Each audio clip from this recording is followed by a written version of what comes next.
obras materiales. Cuando miramos, por ejemplo, la hermosura de una flor o la hermosura de un paisaje, en la naturaleza podemos descubrir las obras de Dios, los cielos y la tierra que cantan la gloria de Dios. Con mucha mayor razón esa gloria de Dios se manifiesta en la belleza de una vida santa, de una vida consagrada a Dios. Si pudiéramos ver la belleza que supone la armonía de un alma en gracia de Dios, de un alma adornada por una caridad intensa, mayor razón tendríamos entonces para darle gloria a Dios. En segundo lugar, los santos son intercesores nuestros, es decir, en la comunión de los santos, en la comunicación de la gracia, los santos en el cielo hablan a Dios, ruegan a Dios por la iglesia que peregrina, que milita aquí en la tierra. El santo cura de Ars, en su función de intercesor, ha sido nombrado por la iglesia como patrono de los párrocos. Es un día en el cual podemos dirigir especialmente nosotros, llamados a seguir a Cristo en el sacerdocio secular, dirigir a Dios particularmente en la oración por nuestros párrocos, por todos los párrocos y también cada uno en particular por el párroco de su parroquia. Y podemos pedirle al Señor, mirando hacia nuestra vocación, por aquella parroquia que un día nos será confiada y en la cual, como el cura de Ars, tendremos que cuidar las almas. Pero también la Iglesia nos pone el ejemplo de los santos como un ejemplo de imitación. Para mirar al cura de Ars, yo les recomendaría la lectura, incluso la lectura meditada de esa encíclica del Papa Juan XXIII, Sacerdoci Nostri Primordia, publicada con motivo del centenario del cura de Ars. En esa encíclica el Papa Juan XXIII pone al cura de Ars como modelo del sacerdote secular y va analizando cada una de las virtudes del santo cura y aplicando ese ejemplo, el ejemplo de esa virtud a lo que debe ser, a lo que debe aspirar el sacerdote secular.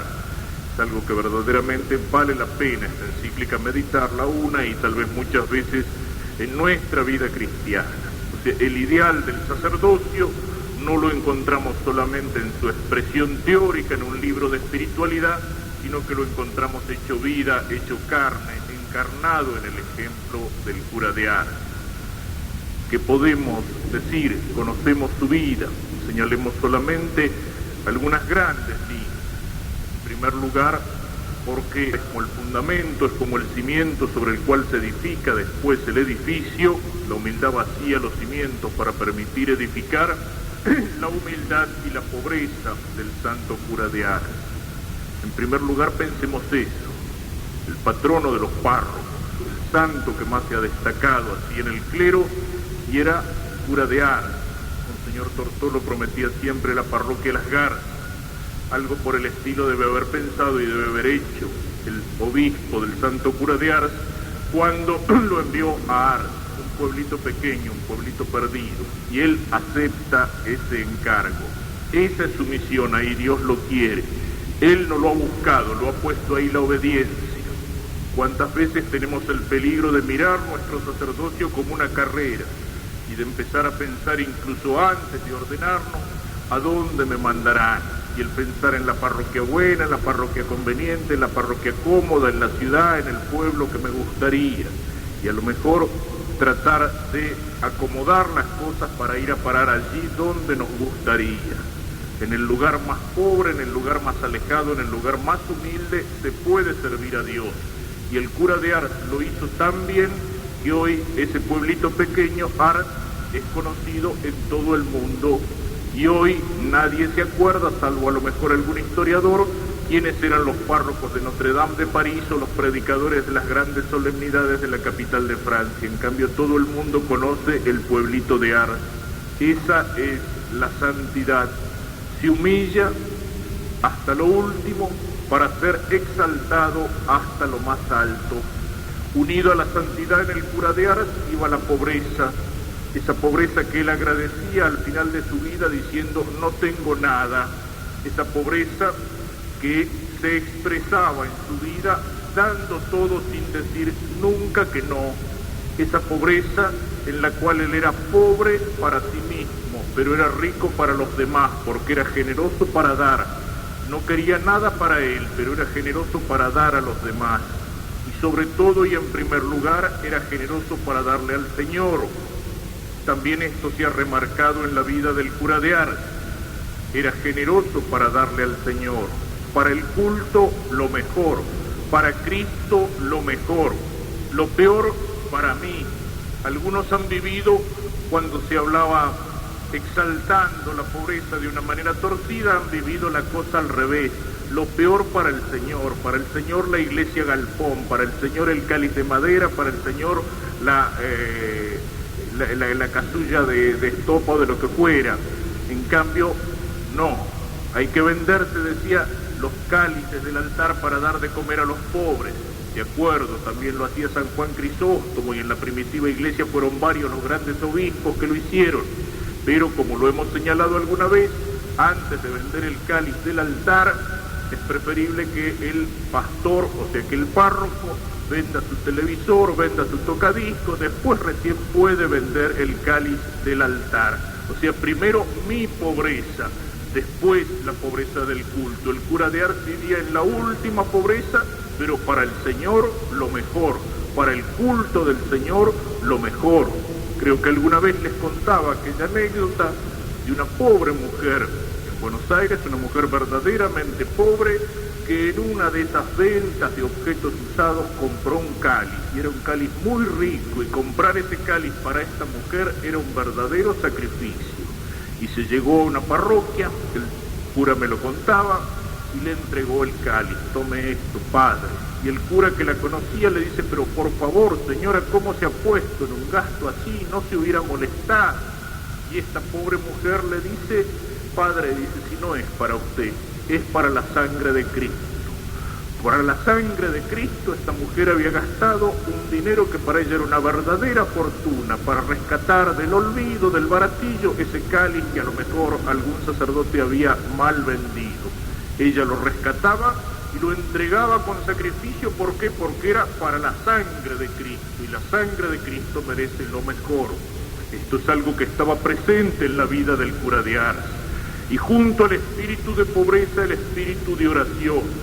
Su vida era oración, y él sentía con fuerza la vocación contemplativa, tanto que varias veces en su vida quiere retirarse a un convento, y sin embargo obedece a aquella disposición de Dios a través de su superior, a través de su obispo, que lo destina a algo que puede parecer precisamente todo lo contrario de lo que él quería. Quería el silencio de la oración y del convento, y se encuentra metido en el centro de aquella vorágine apostólica donde el apostolado, el trato con los hombres y con los fieles, le lleva todas las horas de su vida.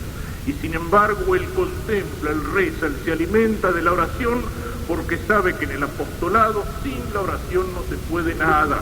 Sabe que para eso valen las palabras de Cristo: sin mí nada podéis hacer. En cambio, el que no está unido a Cristo no puede dar fruto. El que está unido a Cristo da fruto abundante por la gracia de Cristo.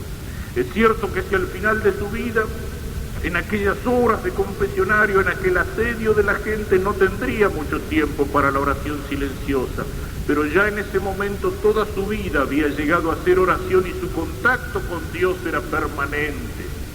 No nos engañemos. La actividad apostólica no reemplaza la oración contemplativa, la supone, nace de ella.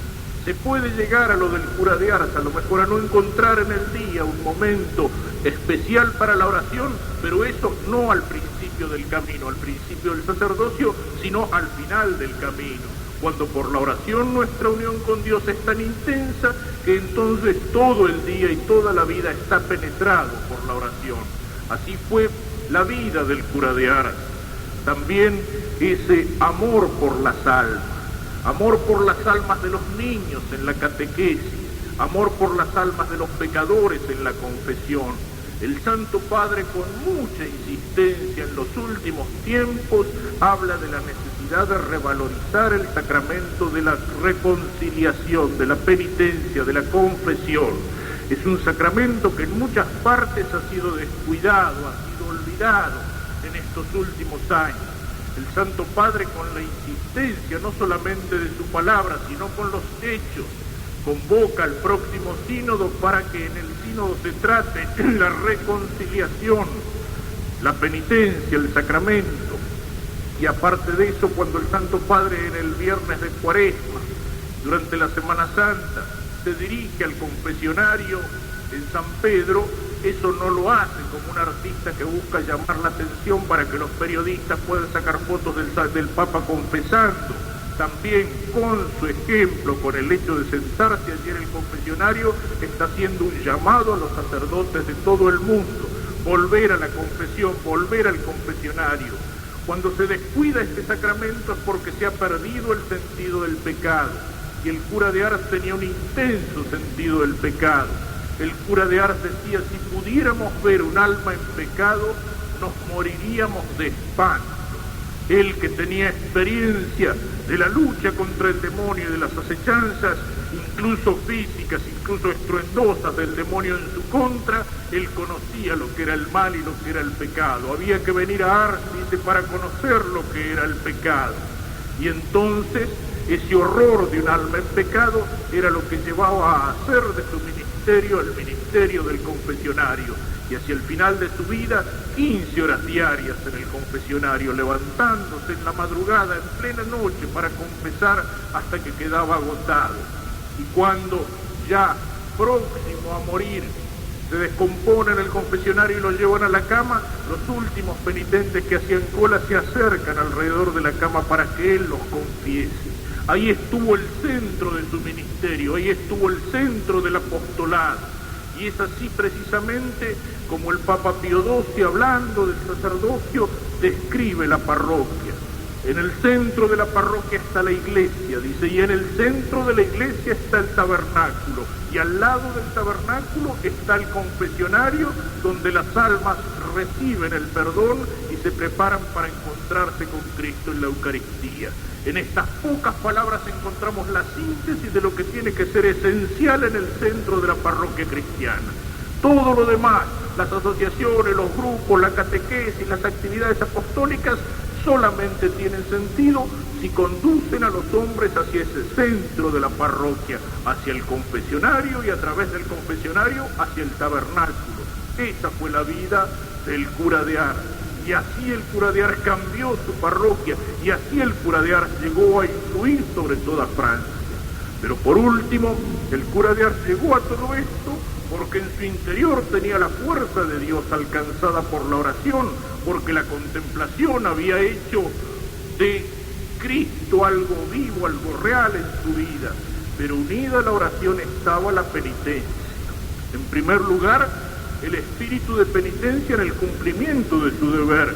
Si de entrada hubiera sabido todo lo que iba a sufrir cuando llegué a Ars, me hubiera muerto inmediatamente. Pero Dios le dio en cada momento la gracia para soportarlo y para vivirlo. La cruz de esas horas indefinidas de confesionario, la cruz del dolor por el pecado de los demás.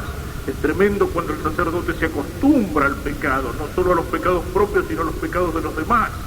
Cuando se acostumbra, cuando no le importa. El cura de Ars no se acostumbraba, el pecado lo hacía sufrir, y al mismo tiempo que sufría en el sacramento se alegraba por el perdón. Por eso amaba tanto la confesión. Pero también la penitencia buscada. Es conocida aquella frase del cura de Ars: ¿has hecho lo suficiente por tu parroquia? Sí, has rezado, has suplicado con lágrimas, le has pedido a Dios. Pero, dice el cura de Ars, has ayunado, has velado de noche, has dormido en el suelo, te has azotado con la disciplina. Si no lo has hecho, no digas que has hecho lo suficiente por tu parroquia. Unido a la oración y unido al apostolado, iba a la penitencia buscada en aquellos tremendos ayunos, la penitencia del cuerpo. Y el cura de Ars en la confesión decía: a los penitentes les doy una penitencia pequeña, pero el resto lo suplo yo. Él hacía penitencia por los pecados de sus parroquianos, por los pecados de los fieles, en la imitación de Cristo, que por nuestros pecados carga la cruz sobre sus espaldas. Miremos hacia el cura de Ars, que sea el modelo, el ejemplo de nuestra vida. Él nos señala cómo imitar a Cristo en esta vocación particular que es el seguimiento de Cristo en el sacerdocio y en el sacerdocio secular, y que Él, como intercesor, ruegue a Dios por nosotros para que podamos ser con nuestra santidad camino que lleve a los hombres hacia la gracia de Cristo.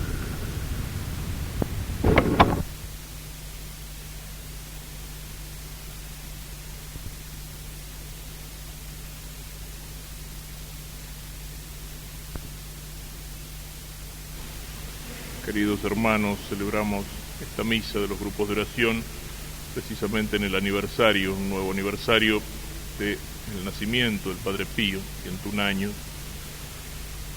Y son motivo estas misas también para reflexionar acerca de la enseñanza. Dios nos muestra, Cristo nos muestra algunos de sus infinitos aspectos en la vida de los santos. Reflexionar acerca de las enseñanzas que tiene que dejar para nosotros en Cristo. Conocemos cuáles son lo que se puede llamar sus carismas, es decir, aspectos destacados de su vida, esa unión con Cristo crucificado en la pasión que vive en su alma y en su cuerpo, esa caridad que se manifiesta en su ayuda hacia aquellos que sufren, hacia los enfermos. Pero creo que si hay un carisma que puede señalarse de una manera particular, es esa compasión que va a la enfermedad del alma, que es el pecado. El Padre Pío es uno de los grandes apóstoles del confesionario, de aquellos que durante años y durante horas y horas, muchas horas por día, crucificaron su cuerpo en un confesionario, como el santo cura de Ars, como aquel otro santo capuchino, Leopoldo Mandic, apóstoles del confesionario. Pensemos un poco lo que esto significa. En nuestro tiempo se puede decir, y en nuestras iglesias es uno de los sacramentos que de alguna manera se encuentran en crisis, no porque hayan perdido el valor que Dios le dio, ciertamente que no. Dios lo instituyó para todos los tiempos y para todos los hombres, sino que a veces los cristianos hemos perdido el sentido de este sacramento. Lo dice, hemos abandonado este sacramento. Lo dice con mucha insistencia el Santo Padre, cuando habla de restaurar el sacramento de la confesión o de la reconciliación, restaurarlo en la vida cristiana. Cuando el Santo Padre nos dice a los sacerdotes que tenemos que dedicar tiempo al confesionario, cosa que es cierto que muchas veces no lo hacemos. A veces es el problema con el cual se encuentran muchos cristianos, no sé dónde confesar. Voy a una iglesia y no encuentro sacerdotes, no hay sacerdotes, no hay turnos de confesión, no se atienden los confesionarios. Pero cuando el Papa baja el Viernes Santo y se sienta en un confesionario en la iglesia de San Pedro, ciertamente no lo hace como un payaso para que le saquen fotos y para salir en los diarios. El Papa está muy por encima de eso y no necesita hacer esas cosas para llamar la atención. No, lo hace como un signo, como un ejemplo, como para decirnos a los sacerdotes, tienen que atender el confesionario, y como para decir a los cristianos, la reconciliación con Dios pasa por este sacramento. Se ha perdido el sentido de este sacramento. Una de las cosas significativas que uno nota, y lo nota con preocupación en muchas iglesias, es que en las misas, y a veces misas llenas de gente, largas colas de gente que se acerca a comulgar, a recibir el cuerpo de Cristo. Pero las colas en el confesionario no son tan largas, aumentan las colas delante de la Eucaristía, pero disminuyen las colas en el confesionario. ¿Con qué conciencia nos acercamos a recibir el cuerpo de Cristo? Se acercan todos con el alma limpia para recibir el cuerpo de Cristo. Una pérdida del sentido de la confesión, una pérdida del sentido de este sacramento. Por lo que uno encuentra por otras partes, hablando con la gente y escuchando a veces lo que la gente dice y lo que la gente comenta también, ¿no es cierto? No solamente un apartarse de la confesión, sino una pérdida del sentido de que la confesión tiene que ser bien hecha. ¿Y cuántos son los cristianos y católicos, y que se dicen a lo mejor muy católicos, y que van a la confesión trampeando, cosas que se callan, y a veces cosas muy graves? divorciados vueltos a casar, concubinos, gente que trampea de fea manera en el tema del control de la natalidad, gente que se confiesa de haber faltado en sus devociones privadas, pero no se confiesa de ser sucio o torcido en sus negocios o en su vida pública. Esa escisión que uno encuentra en la vida de tantos que se dicen católicos, yo soy muy católico, pero, yo soy muy católico, pero divorcista, yo soy muy católico, pero, y esa escisión uno la encuentra también en este sacramento. Y trampear en el sacramento de la confesión no sirve para nada, porque podemos engañar al sacerdote, a menos que el sacerdote tuviera ese particular carisma del Padre Pío, esa particular sensibilidad espiritual que le permitía conocer y penetrar en las conciencias, y por la cual él, aquel que venía a confesarse como para utilizarlo a él como una curiosidad, o se acercaba él solo por curiosidad, o se acercaba trampeando en el sacramento, se acercaba mintiendo, lo echaba y lo trataba incluso de mala manera, por un acto de caridad, sabiendo que ese hombre después, en la mayor parte de los casos, volvían verdaderamente arrepentidos. Pero a menos que el sacerdote tenga ese particular carisma, esa gracia de Dios, que es el conocimiento de conciencia, que la tenía el Padre Pío, que la tenía Don Bosco, por ejemplo, sí, es fácil engañarlo, pero no se puede engañar a Dios. ¿Y por qué esta pérdida en nuestro tiempo del sentido de este sacramento de la confesión, de este sacramento de la reconciliación? En primer lugar, es cierto, porque a todos nos cuesta, porque de los sacramentos es el que más nos cuesta. A todos nos cuesta confesarnos, sentimos la vergüenza en el momento de la confesión. Qué cosa curiosa, ¿no es cierto? Yo se lo digo a los chicos en el catecismo. Digo, cuando nosotros pecamos, ¿Dios nos ve? Sí, Dios me ve cuando yo peco. Dios conoce incluso mis pecados interiores, aquellos pecados, qué sé yo, un mal pensamiento, un odio, un rencor, aquello, una envidia, aquello que está guardado en lo íntimo del alma y que uno lo esconde a lo mejor detrás de una sonrisa. Dios lo conoce. Cuando peco estoy en presencia de Dios, Dios me ve, y en ese momento no tengo vergüenza, El diablo me roba la vergüenza en ese momento. Y después le pregunto a los chicos, ¿y qué hace el diablo con la vergüenza? ¿Se la guarda? No le sirve la vergüenza al diablo, el diablo es sinvergüenza. No se la guarda, me la devuelve. ¿Y cuándo devuelve la vergüenza? Devuelve la vergüenza cuando nos vamos a confesar, para que no nos confesemos, para que escondamos las cosas, para que las envolvamos de tal manera que no se noten, para que hagamos una mala confusión. El diablo mudo, el diablo de la vergüenza, trabaja sobre la vergüenza, inflando la vergüenza de nuestros pecados. ¿Para qué? Para que no nos acerquemos al tribunal de la misericordia. Por eso a lo mejor se pierde el sentido de la confesión, porque lo vemos como un sacramento en el cual prima el temor, prima la vergüenza, en lugar de mirarlo como un sacramento de misericordia. Es el sacramento donde el amor infinito de Dios nos perdona. Es el sacramento en el cual nos ponemos de rodillas debajo de la cruz y la sangre de Cristo cae sobre nuestras almas, limpiando toda mancha de pecado. Es el sacramento donde escuchamos aquellas palabras tan maravillosas del Evangelio que Jesús dirige a los pecadores. Yo no te condeno, vete y no peques más. O las palabras que dirige a Zaqueo, hoy ha llegado la salvación a esta casa. Son las palabras que Jesús dirige al buen ladrón, hoy estarás conmigo en el paraíso. Así tendríamos que ver a ese sacramento de misericordia. Jesús no nos lo echa en cara cuando nosotros humildemente nos reconocemos pecadores. Y ese es el punto de partida de la vida cristiana. Aquel que dice que no tiene pecado miente, dice San Juan. ¿Cuántas veces incluso uno encuentra a la gente que se acerca al confesionario para contarle al cura qué bueno que soy, y todas las cosas que hago y todo lo que ayudo y todo, a confesarse de las virtudes en lugar de confesarse de los pecados? La primera actitud del cristiano es reconocerse pecador. Y cuando uno humildemente se reconoce pecador, se encuentra con la misericordia de Dios. Jesús no nos lo echa en cara. Y si lo echa en cara, lo hace con esa caridad inmensa, con esa delicadeza inmensa con la cual después de la resurrección le dice a San Pedro, a Pedro que lo había traicionado, que lo había negado, que había jurado que no lo conocía: Pedro, ¿me amas? ¿Me quieres, Pedro? Y Pedro le dice: sí, Señor. Apacienta mis corderos. Y 3 veces se lo preguntó Jesús. Y dice en la tercera vez que Jesús se lo pregunta, dice, se entristeció Pedro de ver que Jesús por 3 veces se lo preguntaba. Porque 3 veces había negado a Cristo.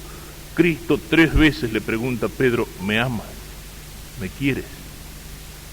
Y le vuelve a cargar sobre sus espaldas el fardo de aquella misión, de aquella responsabilidad de ser cabeza de la iglesia y representante de Cristo en la tierra. Con las mismas palabras con las cuales le recuerda al preguntarle 3 veces su pecado, le dice que lo está perdonando y le da oportunidad de hacer un acto de amor y lo confirma en la misión que le había encomendado a pesar de ese primer tropiezo, de ese fracaso, de esa traición. Es un sacramento de misericordia y así tendríamos que mirarlo, así tendríamos que mirarlo. Qué inmensa es la misericordia de Cristo, no tiene límites. Uno escucha a veces decir en gente muy pecadora, mi pecado, yo no tengo perdón de Dios lo que yo he hecho, y eso parecería un acto tremendo de humildad, y no es un acto de humildad, es un acto de soberbia, es decir, mi pecado es más grande que la misericordia de Dios. No hay ningún pecado que sea más grande que la misericordia de Dios. Judas también se arrepintió, Judas se dio cuenta de que había obrado mal. Pero ¿qué le faltó?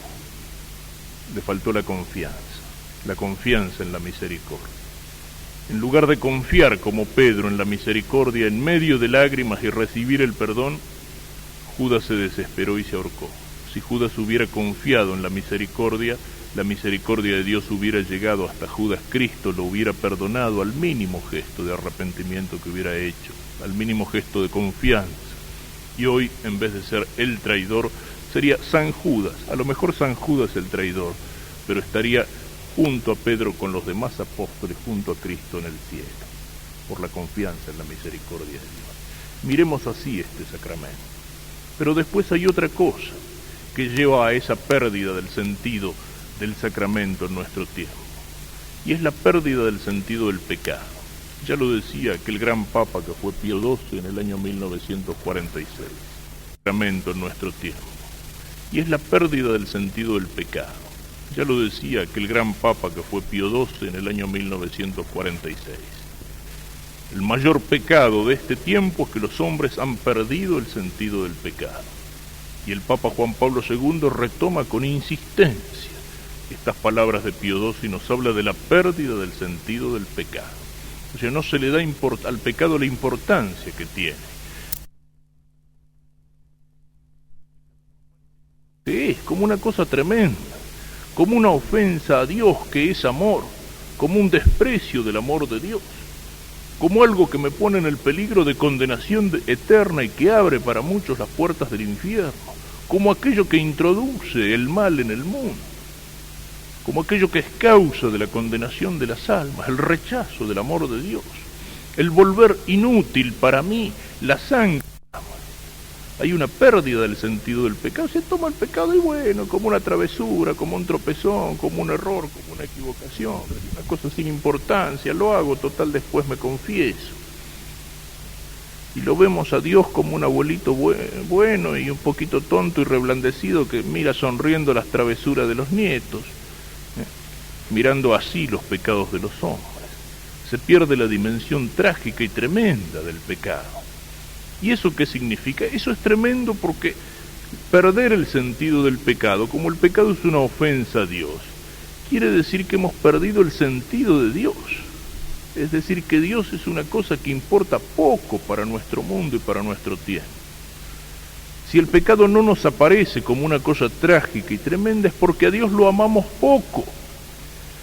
Si me ofende una persona a la que apenas conozco, o si me ofende o me insulta un desconocido, no me duele tanto como si aquella persona que me ofende es un amigo, es un ser querido, es un familiar cercano.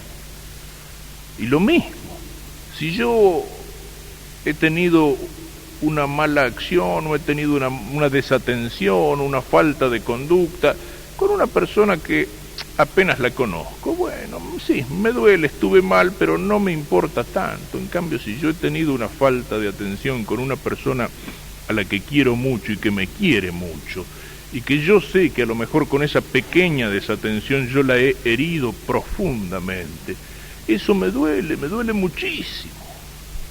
Me duele muchísimo, no es lo mismo olvidarme de saludar y felicitar a mi madre en el día de su cumpleaños. No es lo mismo. No es lo mismo olvidar un aniversario ajeno que olvidar un aniversario de matrimonio. Mientras más queremos a una persona, más profundamente nos duele el haberla ofendido.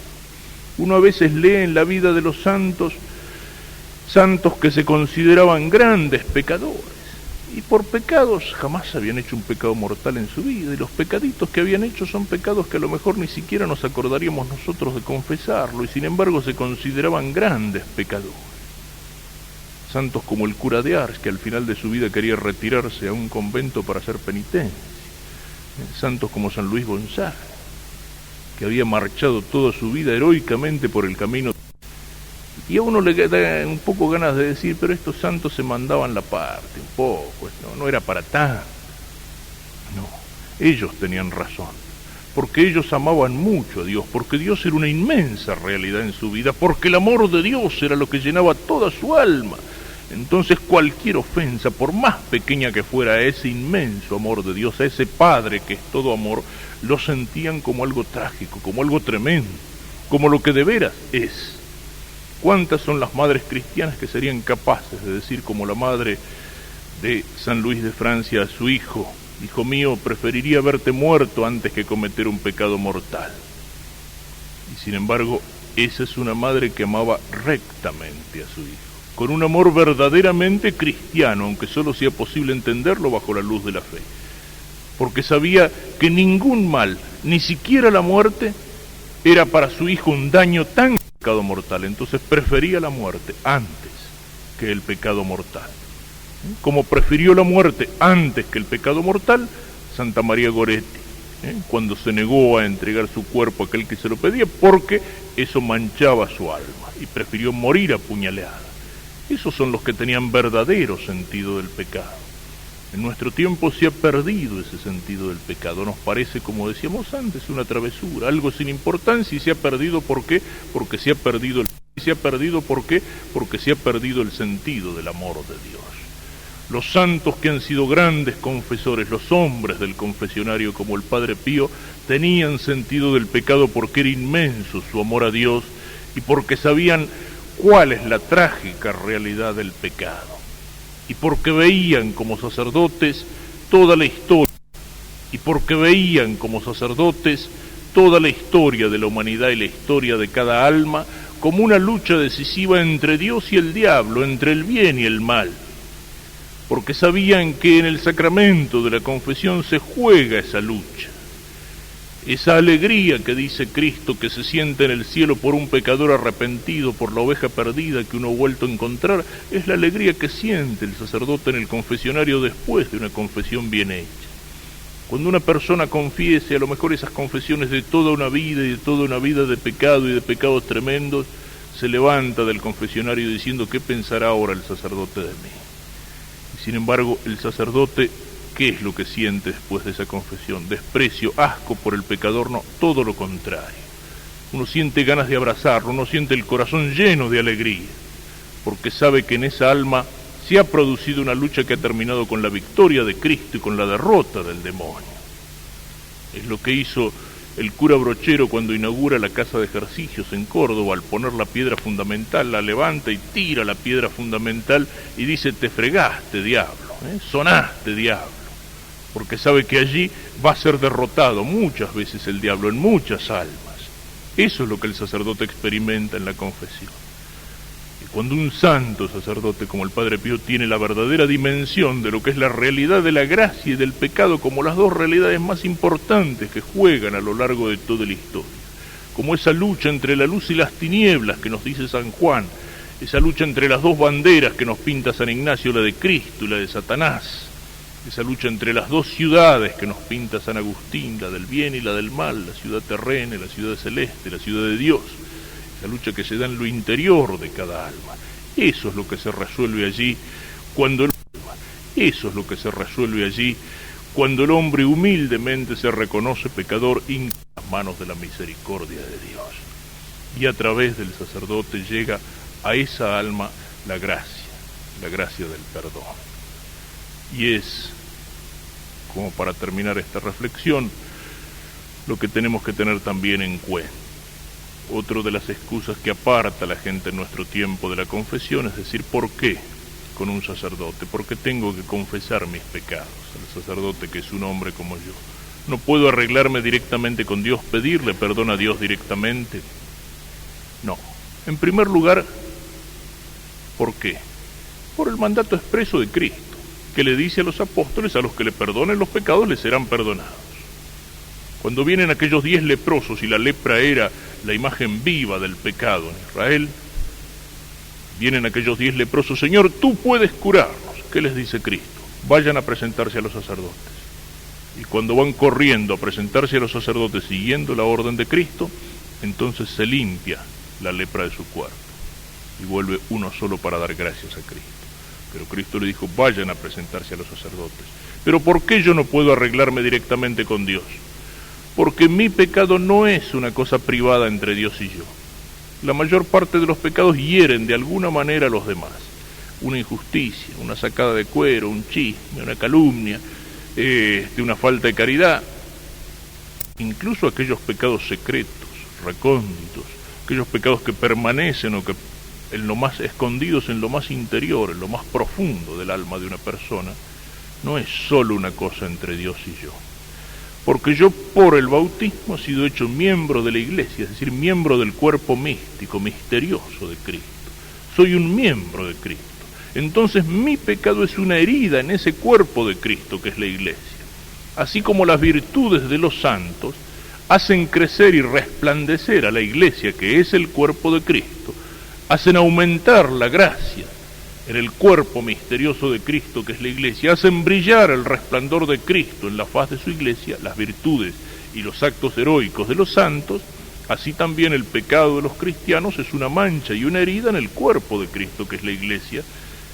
Entonces no es un problema mío individual entre Dios y yo, un problema privado. Todo pecado tiene una dimensión social en esa sociedad de los redimidos que es la iglesia de Cristo. Y por eso el Señor ha querido que la reconciliación con Dios se diera en la iglesia y por medio de la iglesia, en este sacramento de la confesión, en este sacramento de la reconciliación. Pensemos un poco en esto. Pidámosle al Señor que nos dé verdadero sentido del pecado, humildad de reconocernos pecadores, conciencia espiritual de la realidad tremenda y misteriosa de la gracia y del pecado, confianza en su misericordia y deseo de rezar y de reparar, como lo pidió la Virgen en Fátima, por nuestros pecados y por los pecados de todos los hombres. Pongamos todo esto en las manos del Señor con nuestra oración.